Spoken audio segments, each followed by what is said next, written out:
Mark Lemon, a new season to look forward to, 2013 on the way now.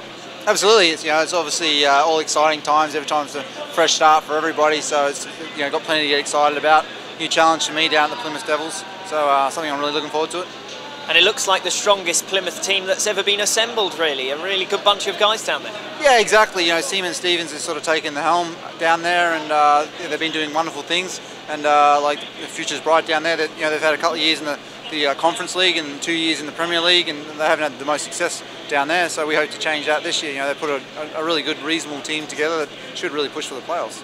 You've had a good run with your most recent team, the Newcastle Diamonds, and no complaints about your time spent there with trophies and everything as well for yourself? Yeah, no, that's great. I joined them like 4 years ago, and they were rock bottom, and obviously changed a few things at the club, and we won quite a few major trophies, and we're always in the top in the playoffs, challenging for the honours. So yeah, it was a really good time. But that's done and dusted now. We've got new challenges ahead, and hopefully we can do the same with Plymouth.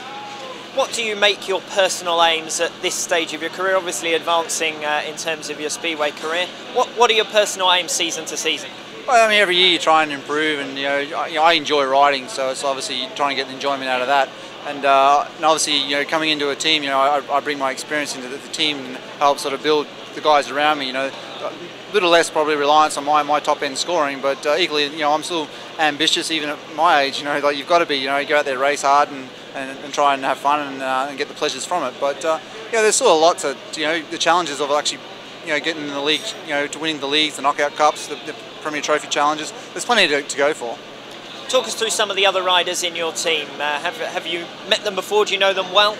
Yeah, I think I know a few of them quite well. There's Ty Proctor, fellow Australian, Corey Gallico, another one, Todd Kurtz, another Australian. So it's pretty good to have a familiar, sort of Aussie boys around the camp, which is always good for a team, I think, good team spirit. And they got the young Swede Ricky Kling. He's got a bright future ahead of him, and he's stepping down into the Premier League, which is probably maybe not what he wanted, but could be the step in the right direction. I probably expect the club and himself expect big things this year. And then you got young Reed, the kid Reed, down at the bottom of the tail. I don't know a whole bunch about him, but he's a young British kid going places, so it'll be interesting to keep an eye on him. And obviously Chris Graham, another British guy. And, he's a solid Premier League campaigner, and you can only ask what he delivers week in, week out, which is just gritty, determinating rides. Plenty of Australians involved in UK Speedway these days. More and more seem to come over every year. Is there something different going on in Australia, different water or something maybe? But what is it that's getting so many Australians into British Speedway? Well, it's not so different from when I first came over 20 years ago. There was about 50 Aussies in that current league then, and I think there's about 30 odd now. So it fluctuates from time to time, but it's no secret what we do. We've got a great training program. And that's the key to success. You get them young.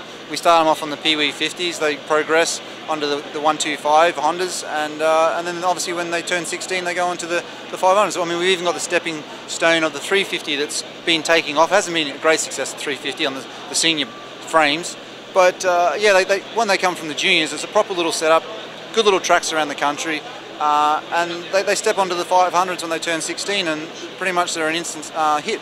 So the transition is quite easy for them, and Britain just doesn't have that. It's a real shame, and there's no reason why it can't. But until they've actually got a decent junior program, they're not going to get the numbers that and the future of tomorrow.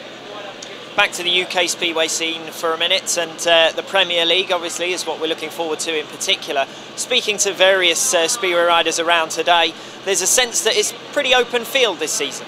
Absolutely. You look at all the teams, and that one could win the league this year, and then you look at the next team, and they're pretty strong. So yeah, and to be quite honest, the Premier League over the last sort of 10 years has strengthened up. It's no longer the second tier of British Speedway as such as a stepping stone. It's a strong and it holds its own merit. There's the quality riders. I mean, you've got Ben Barker, an international team GP rider. He's riding in the Premier League. That speaks volumes. You've got. Can't think of too many right now, but the quality. Jason Doyle. He's stepping in borderline international stardom. There's quite a few there that can ride in the Elite League and the Premier League. So it strengthens the Premier League. The product's really healthy, really strong, and unfortunately the Elite League's probably not quite what it used to be. But the Premier League, there's plenty to shout about. the spread between the top rider in the Premier League and the bottom rider in the Premier League doesn't seem to be as great as sometimes in other levels of Speedway, so you get some really close racing. Oh, absolutely. You probably take the bottom two out of the Premier League and maybe the top two out of the Elite League, and you've probably got pretty similar teams. But I mean, like, don't get me wrong, the Elite League's a healthy product, and the best guys are riding in the Elite League, and they are Elite League riders, and they come up against a Premier League team would win easily. But like, the Premier League is a pretty handsome sort of outfit. That said, are there any particular teams that you've picked out as contenders? Plymouth obviously look a handy unit, but who are they going to be going up against in the latter stages of this season? I mean, yeah, well, you speak about Plymouth. I mean, obviously, they've come from the bottom in the last 2 years, so we've got to change like the mentality down there to a winning mentality, and that just doesn't happen overnight. But you look at one of the teams that stand out is Somerset. They're full of Aussies, but they were pretty unlucky last year to not win the Premier League. They missed out by one solitary point at Scunthorpe, so they look very strong. But then Scunthorpe again have put another solid team on track, and like last year they didn't look that brilliant on paper, but they delivered the business at the pointy end of the season, and I think they'll probably be there again. Newcastle have got a pretty similar looking outfit, probably should be there again, and there's a number of teams. I mean, Edinburgh, Ipswich, yeah, there's probably half a dozen teams you could say that, well, there is going to be half a dozen teams in the playoffs, so it's going to be a tough job just to make the playoffs. Even before the playoffs, obviously, we've got plenty of early season fixtures. How does the fixture list stack up for Plymouth? A lot of teams starting a little later this year. Yeah, it's noticeably that.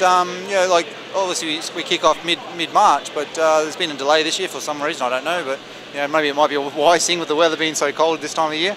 But yeah, we've got a busy schedule. We're straight into the Premier Trophy, so against Ipswich and Somerset and Rye House, and I think we have a challenge against a Exeter Select, so one of my old former clubs, and yeah, so we got a nice sort of progressive start to the season.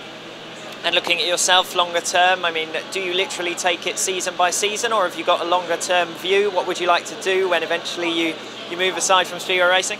Oh yeah, it's definitely season by season at my age, and yeah, like I've always said, as long as I'm out there winning and enjoying my Speedway, and like I'm still competitive, I'll carry on. But I mean, what happens next year, I don't know. But at this stage, I'm still enjoying it, and I can't see why I can't continue.